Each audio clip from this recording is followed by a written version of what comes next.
Study job दया channel में आपको स्वागत है। आज हम समान हिंदी के प्रश्न लेके आए हैं जो बिहार पुलिस में बार बार रिपीट हो रहे हैं क्वेश्चन। मैं वही क्वेश्चन लेके आया हूँ आज। टॉप 25 क्वेश्चन है। तो आप लोग इस चैनल पर नए हैं तो प्लीज़ चैनल को सब्सक्राइब कर लें और वीडियो अच्छा लगे तो लाइक करें और वीडियो में कुछ कमी रह गया हो तो कमेंट करके बता सकते हैं और जिसका आंसर आप लोग जानते हैं मुझे कमेंट में बताएं ताकि आपका नॉलेज गेन हो सके। तो चलिए आज की वीडियो क्लास स्टार्ट करें। उससे पहले वीडियो को जल्दी से एक लाइक कर दें। फर्स्ट क्वेश्चन है, नदी शब्द का पुल्लिंग रूप है। ऑप्शन है नद, सागर, समुद्र, नहर।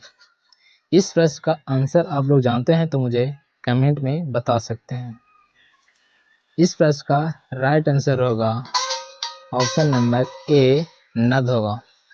इस प्रश्न का जो राइट आंसर होगा, नदी का पुल्लिंग रूप कौन सा है तो नद होगा। चलते हैं नेक्स्ट क्वेश्चन की ओर। हाथों हाथ में कौन सा समास है? कौन सा समास है? ऑप्शन है द्वंद्व समास, अवयवी समास, तत्पुरुष समास, इनमें से कोई नहीं। इस प्रश्न का आप लोग आंसर जानते हैं तो मुझे आप कमेंट में बता सकते हैं इसका राइट आंसर क्या होगा। इस प्रश्न का राइट आंसर होगा ऑप्शन नंबर बी, अव्ययी भाव समास। ऑप्शन नंबर बी करेक्ट होगा, अव्ययी भाव समास होगा हाथों हाथ में। चलते हैं नेक्स्ट क्वेश्चन की ओर। जलद शब्द का अर्थ है। ऑप्शन है जल में जन्म लेने वाला, जल का बना, जल देने वाला, इनमें से कोई नहीं। इस प्रश्न का आप लोग आंसर जानते हैं तो मुझे कमेंट में बता सकते हैं।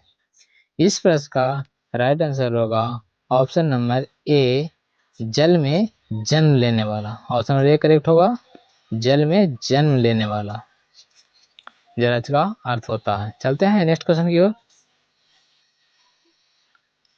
निम्नलिखित विकल्पों में से तत्सम शब्द का चयन कीजिए। ऑप्शन है एला, गुलाब, बादल, घर। इस प्रश्न का आप लोग आंसर जानते हैं तो मुझे कमेंट में बता सकते हैं।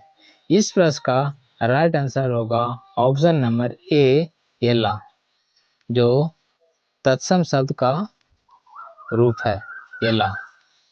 ऑप्शन नंबर ए करेक्ट होगा। चलते हैं नेक्स्ट क्वेश्चन की ओर। आप लोग वीडियो को पूरा देखें, ये वीडियो काफ़ी इंपॉर्टेंट होगा बिहार पुलिस के एग्जाम के लिए।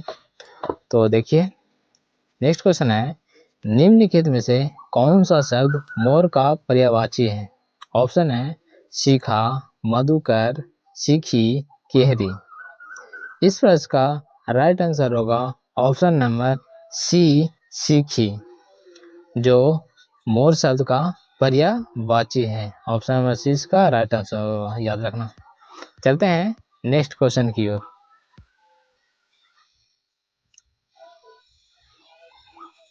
निम्नलिखित विकल्पों में से तद्भव शब्द का चयन कीजिए। ऑप्शन है मर्मर, वाक्य, प्रलाप, मुंह। इस प्रश्न का आप लोग आंसर जानते हैं तो मुझे कमेंट में बता सकते हैं। इस प्रश्न का राइट आंसर होगा ऑप्शन नंबर डी, मुंह होगा, जो तद्भव का शब्द है। ऑप्शन नंबर डी करेक्ट होगा, ये तद्भव का रूप है। चलते हैं नेक्स्ट क्वेश्चन की ओर। निम्नलिखित विकल्पों में से नग शब्द के लिए पर्यायवाची शब्द चुनिए। आपके पास ऑप्शन है किंकर, पर्वत, अस्तर, तरी। इस प्रश्न का आप लोग आंसर जानते हैं तो मुझे कमेंट में बता सकते हैं। इस प्रश्न का राइट आंसर होगा ऑप्शन नंबर बी, पर्वत होगा, जो नग शब्द का पर्यायवाची होगा। किसका होगा? नग शब्द का पर्यायवाची शब्द कौन है? पर्वत है।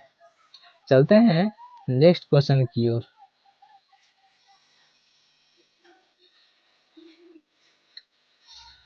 निम्नलिखित विकल्पों शब्द का चयन कीजिए में से अतुल शब्द के समानार्थी है?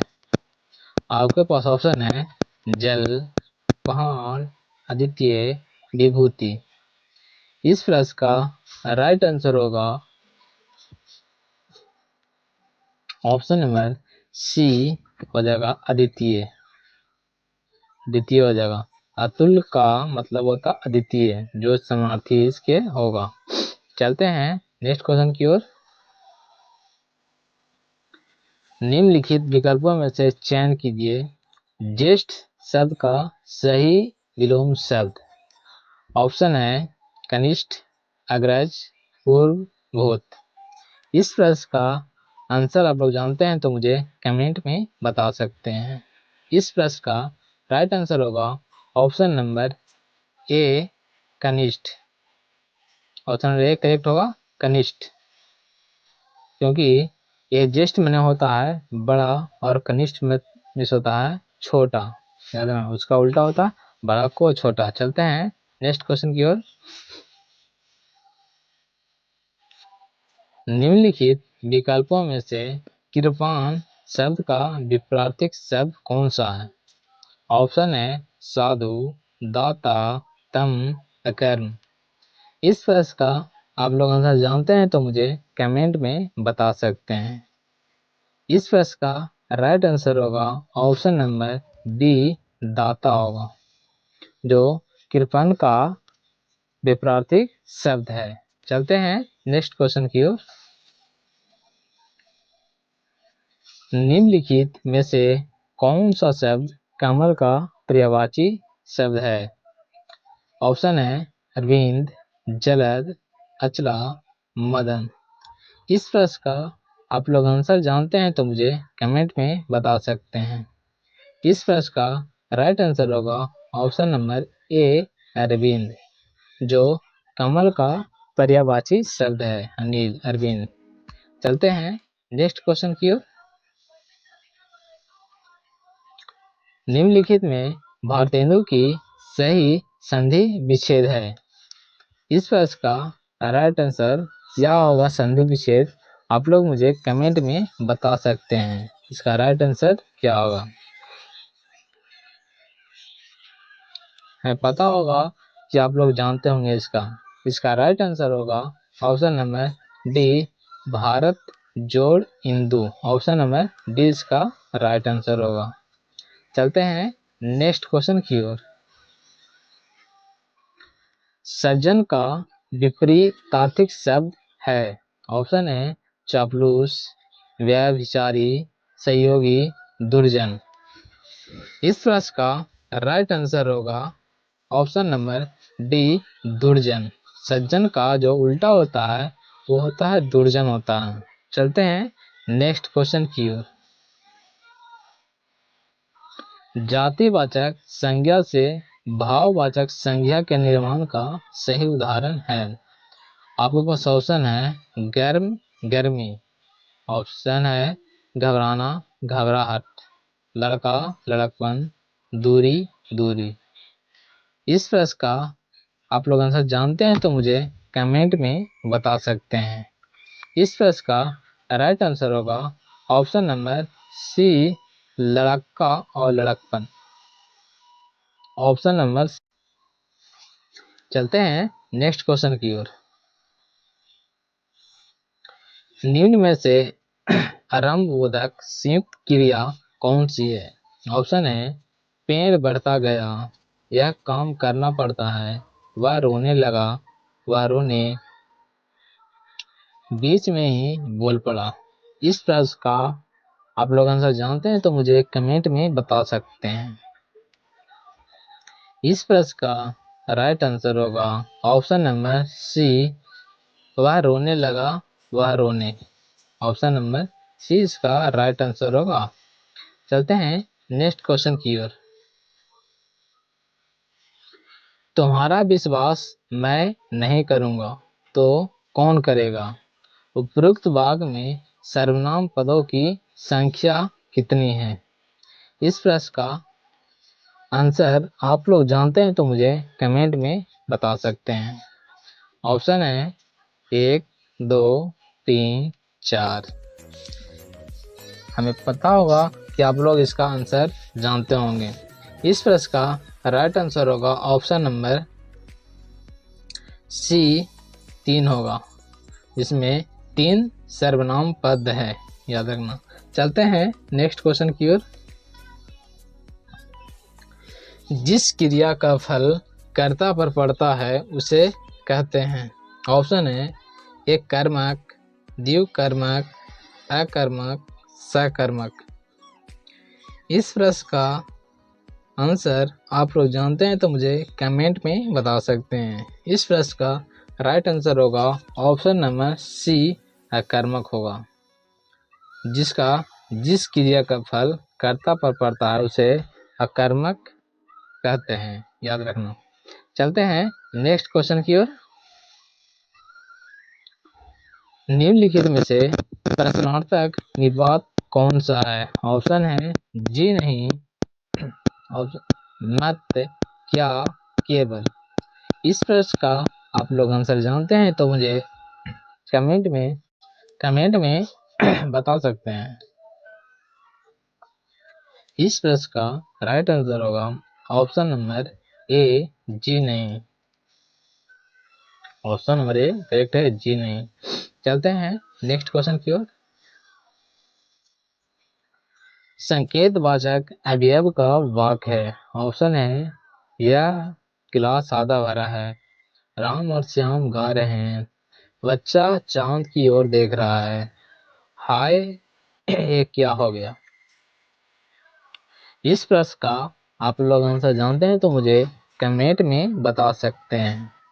इस प्रश्न का राइट आंसर होगा ऑप्शन नंबर ए होगा यह गिलास आधा भरा है, जो संकेत दे रहा है कि आधा गिलास भरा हुआ पानी है उसमें। चलते हैं नेक्स्ट क्वेश्चन की ओर। किसी वर्ण में हलंत का प्रयोग किया जाता है। ऑप्शन है ह को ध्वनि के लिए, नाक से उच्चारण के लिए, नाक और मुंह से उच्चारण के लिए, वर्ण को बिना स्वर से प्रयोग करने के लिए। इस प्रश्न का आंसर आप लोग जानते हैं तो मुझे कमेंट में बता सकते हैं। इस प्रश्न का राइट आंसर होगा ऑप्शन नंबर डी, वर्ण को बिना स्वर से प्रयोग करने के लिए। हलंत का प्रयोग किससे किया जाता है? वर्ण को बिना स्वर से प्रयोग करने के लिए किया जाता है। चलते हैं नेक्स्ट क्वेश्चन की ओर। सर्वनाम व सर्वनामिक विशेषण का वाक्य है। ऑप्शन है यह पुस्तक मेरी है, वह तुम्हारी है, घर के पास रहने वाला लड़का मेरा दोस्त है, जो पहले आएगा वो पाएगा, आधा गिलास पानी जो रखा है तुम पी लो। इस प्रश्न का आप लोग आंसर जानते हैं तो मुझे कमेंट में बता सकते हैं। इस प्रश्न का राइट आंसर होगा ऑप्शन नंबर ए, यह पुस्तक मेरी है और वह तुम्हारी है। विशेषण हमेशा विशेषता बताता है कि यह पुस्तक मेरी है और वह तुम्हारी है। चलते हैं नेक्स्ट क्वेश्चन की ओर। नीलकंठ शब्द है। ऑप्शन है रूढ़, यौगिक, योग रूढ़, इनमें से कोई नहीं। इस प्रश्न का आंसर आप लोग जानते हैं तो मुझे कमेंट में बता सकते हैं। इस प्रश्न का राइट आंसर होगा ऑप्शन नंबर डी, इनमें से कोई नहीं। ऑप्शन नंबर डी इसका राइट आंसर होगा। ये वीडियो आप लोग को कैसा लगा मुझे आप कमेंट में बता सकते हैं। अगर अच्छा लगा तो चैनल को सब्सक्राइब करें, लाइक करें, शेयर करें, और ऐसे ही वीडियो देखने के लिए मेरे चैनल को आप सब्सक्राइब कर सकते हैं। तो मिलते हैं नेक्स्ट वीडियो में, तब तक goodbye, thanks, see you.